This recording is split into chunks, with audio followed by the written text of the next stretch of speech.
For years now, we've been watching the Marvel Cinematic Universe and complaining about how certain characters were made so much weaker than they should be. So who got nerfed the hardest? What do their real forms actually look like in the comics? Today, I'm going to talk about 12 Marvel characters who were seriously nerfed by the MCU. Before Doomsday comes out, I'm trying to reach 1,000 subscribers. If you want to support the channel and get notified about new videos faster, all you have to do is subscribe and turn on notifications. Enjoy the video. Hulk. In the comics, Hulk is one of the most terrifyingly powerful beings in all of Marvel. During World War Hulk, he came back to Earth and defeated nearly every hero on the planet, including pushing the Sentry to his absolute limits in a fight that leveled Manhattan. As Worldbreaker Hulk, his footsteps alone cracked the eastern seaboard of a continent, threatening to shatter the entire planet. His strength has no upper limit because it scales infinitely with his rage. The angrier he gets, the stronger he becomes, with no ceiling ever established. Then there's Immortal Hulk, where we learn about the Green Door, a connection to a realm below that makes Hulk essentially unable to truly die. He always comes back. Now compare all of that to the MCU. In Avengers: Infinity War, Thanos beat him down so badly that Hulk refused to come out for the rest of the film. Then in Avengers Endgame, they replaced the raging Hulk entirely with Professor Hulk, a calm, friendly version who lost all that terrifying intensity. The reason is obvious. A comic-accurate Hulk would break movie balance completely. He'd win too easily and there'd be no tension. But another character got nerfed just as badly: Ultron. In the comics, Ultron is one of the most dangerous villains the Avengers have ever faced. He's built from adamantium,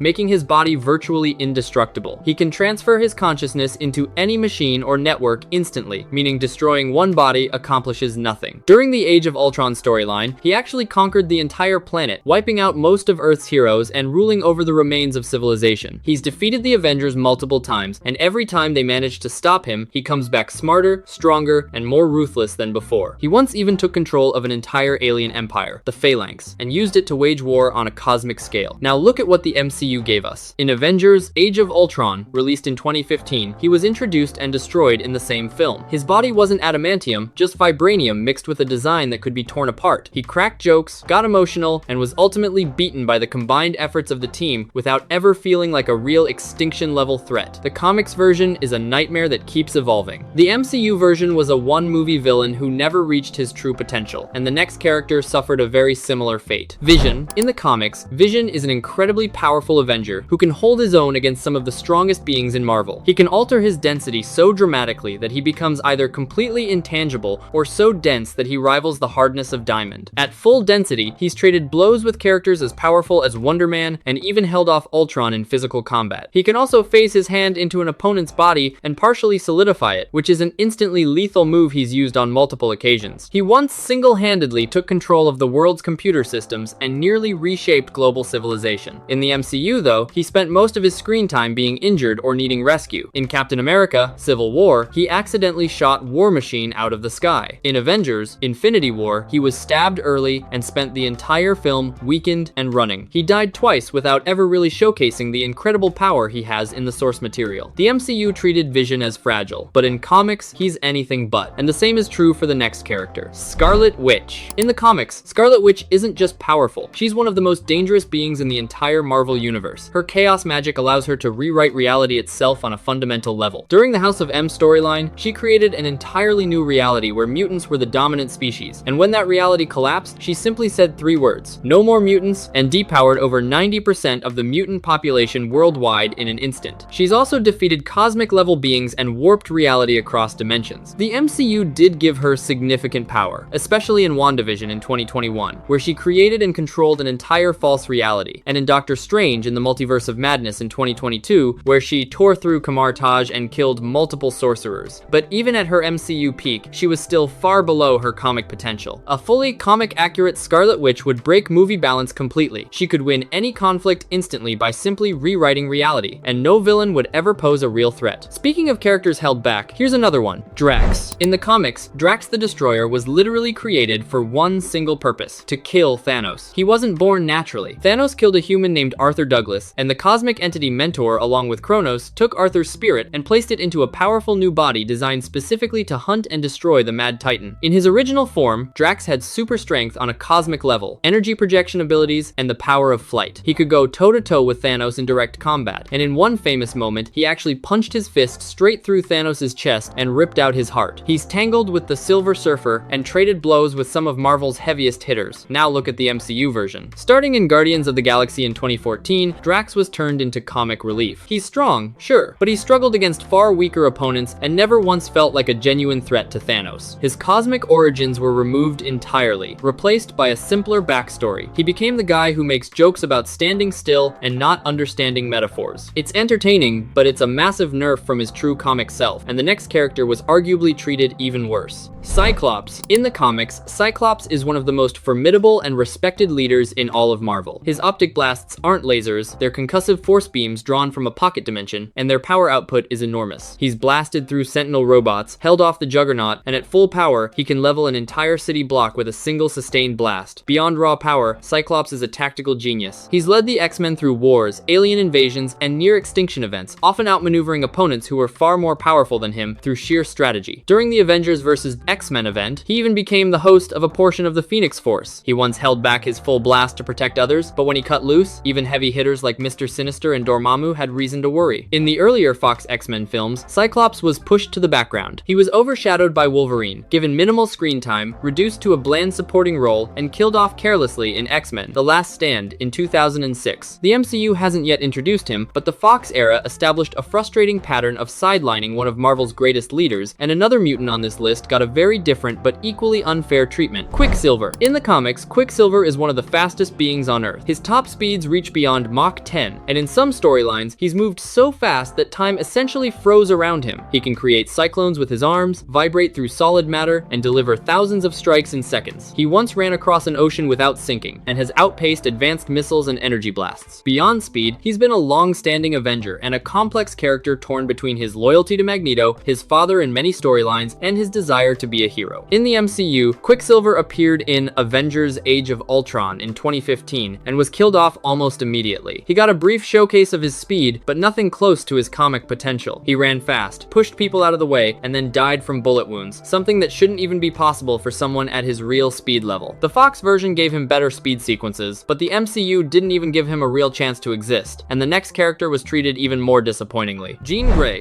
In the comics, Jean Grey is one of the most powerful mutants who has ever existed. As the host of the Phoenix Force, she wields a cosmic power that can create and destroy entire star systems. The Phoenix is one of the fundamental forces of the Marvel Universe, representing death and rebirth on a universal scale. Jean has destroyed an entire populated star system while consumed by the Dark Phoenix, an act so catastrophic that it drew the attention of the Shi'ar Empire and led to a war. Even without the Phoenix, Jean is an Omega-level telepath and telekinetic who can disassemble matter at the molecular level, read every mind on a planet simultaneously, and hold her own against some of Marvel's strongest psychics, including Professor X. She's died and been reborn multiple times because the Phoenix always brings her back. In the Fox X-Men films, Jean's story was told twice: in X-Men: The Last Stand in 2006 and Dark Phoenix in 2019, and both times it fell flat. Her cosmic power was downscaled to vague energy waves. The Phoenix Force was reduced to an alien entity, and the emotional depth of her story was lost. The MCU hasn't introduced Jean yet, but the Fox era failed her badly, and the next hero also deserved much better: Adam Warlock. In the comics, Adam Warlock is a cosmic level being of immense importance. He was genetically engineered to be a perfect human, but he evolved far beyond that purpose. He's wielded the Soul Gem, one of the Infinity Stones, and used it to trap souls and communicate with the dead. During the Infinity Gauntlet saga, he was the one who orchestrated the defeat of Thanos, uniting Earth's heroes and cosmic beings into a single plan that ultimately worked. After Thanos was stopped, Warlock himself wielded the complete Infinity Gauntlet and became a godlike figure who had to judge himself worthy of that power. He's also connected to his dark future self, the Magus. In the MCU, he appeared in Guardians of the Galaxy Volume 3, and he was essentially a naive, childlike powerhouse who stumbled through the film without any of his cosmic significance. No Soul Gem connection, no Infinity Gauntlet storyline, no rivalry with Thanos. He was introduced far too late and stripped of everything that made him matter, and the next character got a similarly rough debut: Rogue.